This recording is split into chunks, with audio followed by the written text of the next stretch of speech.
l'émission Saveurs divines. Cette bonne nouvelle du royaume sera prêchée dans le monde entier pour servir de témoignage à toutes les nations. Alors viendra la fin. Ce pain céleste vous est présenté par Immaculée Niraneza. Shalom, shalom, mes bien-aimés de Dieu qui écoutent l'émission Saveurs divines. Que la grâce de notre Seigneur soit avec vous. Je bénis Dieu, je remercie le Seigneur qui nous donne ce nouveau jour. Une nouvelle semaine commence.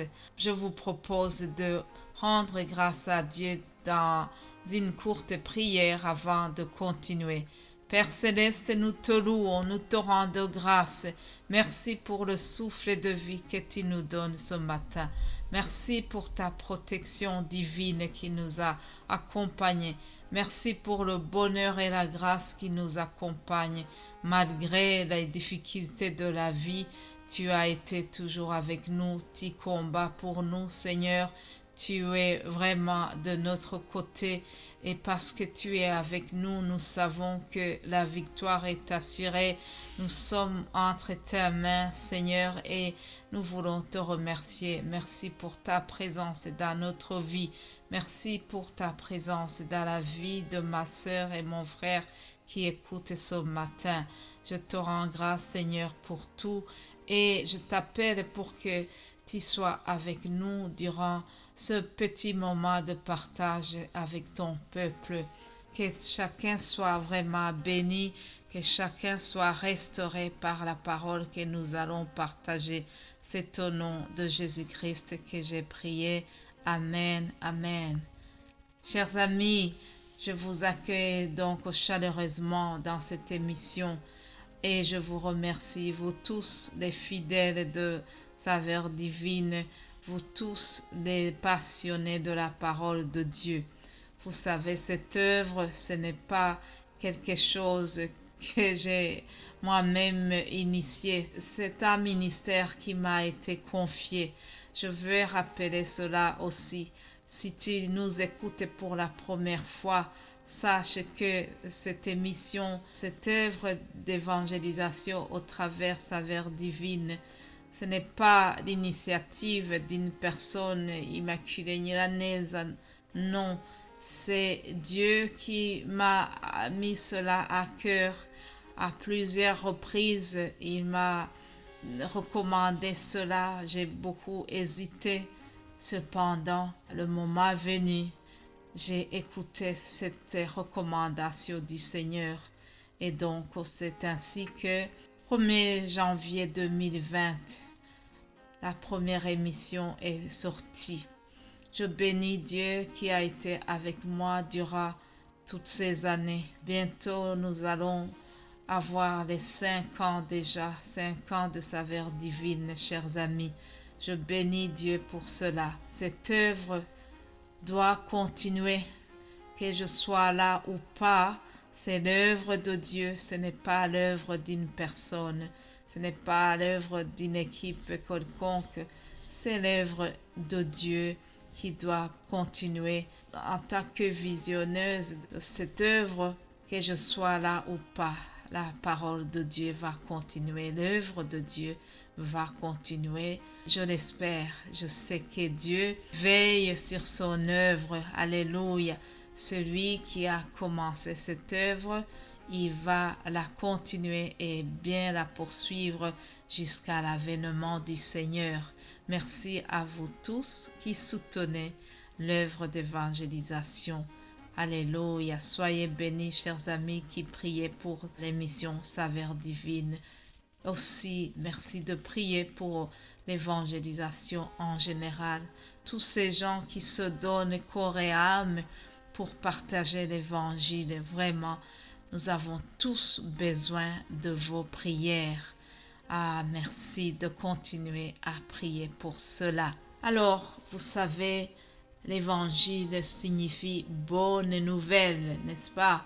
Bonne nouvelle. Qui aime bien d'entendre les bonnes nouvelles? Souvent, quand on ouvre la radio le matin, on tombe sur les mauvaises nouvelles. les tueries qu'il y a eu dans la ville, les incendies, les accidents. Souvent, on n'a que des mauvaises nouvelles. Cependant, la Bible est remplie de bonnes nouvelles, n'est-ce pas? Alors, je veux vraiment qu'on commence notre semaine avec une très bonne nouvelle que nous trouvons dans Luc 7. Luc 7, à partir du verset 11. Il s'agit de Jésus qui ressuscite un jeune garçon. Le titre c'est « Jésus ressuscite le fils de la veuve de Naïn ». Le jour suivant, Jésus alla dans une ville appelée Naïn. Ses disciples et une grande foule faisaient route avec lui. Lorsqu'il fut près de la porte de la ville, voici on portait en terre un mort, fils unique de sa mère qui était veuve, et il y avait avec elle beaucoup de gens de la ville. Le Seigneur l'ayant vue, fut ému de compassion pour elle et lui dit « Ne pleure pas !» Il s'approcha et toucha le cercueil. Ceux qui le portaient s'arrêtèrent. Il dit « Jeune homme, je te le dis, lève-toi !» Et le mort s'assit et se mit à parler. Jésus le rendit à sa mère. Tous furent saisis de crainte. Ils glorifiaient Dieu, disant « Un grand prophète apparut parmi nous et Dieu a visité son peuple. » Cette parole sur Jésus se répandit dans toute la Judée et dans tout le pays d'alentour. Alléluia. Mes bien-aimés de Dieu, voici un miracle que Jésus vient d'opérer. Dans cette histoire, nous avons au centre une dame veuve qui vient de perdre son enfant. Et c'était un enfant unique. Alors la Bible nous dit que Jésus a vu cette situation et il fut ému de compassion pour elle. Le titre de mon message, c'est que Jésus est ému de ta situation. Jésus a compassion de toi. Alléluia. Dans ce que tu traverses de plus difficile, dans ta maladie, dans ta souffrance, dans tes douleurs, Jésus a compassion de toi. Jésus est ému de ta situation et il va faire quelque chose, tout comme il a fait quelque chose pour la dame ici. Jésus ne s'est pas contenté de pleurer avec ceux qui avaient perdu ce garçon, mais il a fait quelque chose. Nous remarquons que Jésus a fait un miracle instantané. Parfois, on se demande pourquoi est-ce que Dieu n'agit pas directement dans notre situation. Pourquoi est-ce que ça fait 2 ans que je prie pour être libéré, être guéri?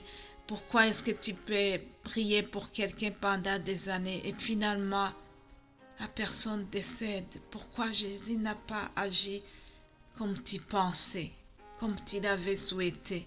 Chers amis, la première leçon qu'il faut tirer, c'est que nous devons s'incliner devant la souveraineté de Dieu. Oui, nous prions, mais c'est Jésus qui décide. Tout ce que nous devons savoir, c'est que il est ému de compassion et il n'est pas indifférent à notre situation.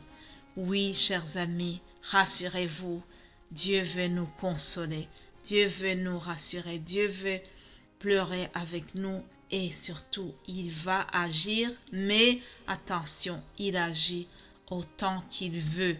C'est lui le souverain dans la situation. Ici, nous voyons qu'il a réagi spontanément, mais des fois, c'est le contraire. Ce qu'il faut faire, c'est que nous devons persévérer dans la foi. Lorsque nous voyons que Jésus n'agit pas directement comme on l'aurait souhaité, nous devons rester patients, garder la foi, gardons la foi. Jésus a été ému de compassion pour cette dame. Il a fait un miracle. Alors les gens se sont étonnés en disant, voilà un prophète qui est parmi nous. Mais bien-aimés de Dieu, je vous rassure, nous avons eu plus qu'un prophète. Nous avons reçu un sauveur de l'humanité. Alléluia. Le sauveur du monde, Jésus, est venu pour nous sauver. Il est plus qu'un prophète. C'est lui le Messie. N'est-ce pas une bonne nouvelle ce matin? Alors, je suis venue vraiment vous dire que Dieu est toujours compatissant. Il connaît notre situation et il n'est pas indifférent. Que cela nous rassure en commençant cette semaine. S'il n'agit pas comme on le veut tout de suite, ne perdez pas courage. Gardons la foi. La foi, c'est tout un combat, chers amis. Paul a dit à Timothée, combat le bon combat de la foi. Même quand ça ne va pas, persévère, ne te décourage pas, continue, garde la foi, quelle que soit la situation. Moi aussi, je termine en vous exhortant de garder la foi dans la situation que vous vivez. Gardons la foi, combattons toujours le bon combat de la foi. C'est ça le thème qui va suivre et je vous souhaite vraiment une bonne semaine. Nous allons continuer demain. Et pour terminer, je vous lis ce verset 2 Corinthiens, chapitre 1, 3 à 5. Béni soit Dieu, le Père de notre Seigneur Jésus-Christ, le Père des miséricordes et le Dieu de toute consolation. Alléluia. Qu'il vous console. Soyez bénis au nom de Jésus. Amen.